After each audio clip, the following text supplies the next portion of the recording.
पुण्यात धार्मिक ध्रुवीकरणाला छेद देणारी घटना समोर आली। एका हिंदू महिलेच्या भावाचं निधन झाल्यानंतर एका मुस्लिम व्यक्तीनं त्या मृतदेहाला अग्नी दिला। त्याचबरोबर सर्व विधीही पार पाडल्या। हिंदू व्यक्तीवर अंत्यसंस्कार करणाऱ्या पुण्यातील जावेद खान यांच्या या कृतीचं सर्वत्र कौतुक होताना दिसते।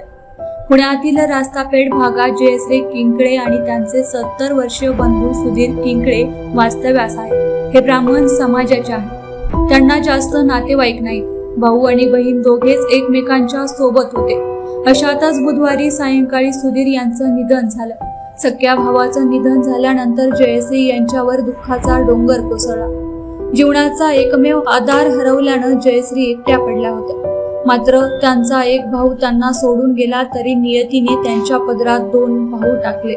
मायकल साठे आणि जावेद खान यांनी जयश्री यांच्या मदतीला धावत भाऊ सुधीर यांच्या चितेला अग्नी दिला।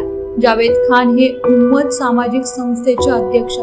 त्यांनी फेसबुकवर पोस्ट करत पवित्र रमजान महिन्यात केलेलं पवित्र कार्य अशी शीर्षकाने ही पोस्ट लिहिली आहे। जात धर्म बाजूला ठेवून जावेद खान सुधीर किंकळे यांचे नातेवाईक झाले आणि त्यांनी त्यांचे अंत्यसंस्कार केले।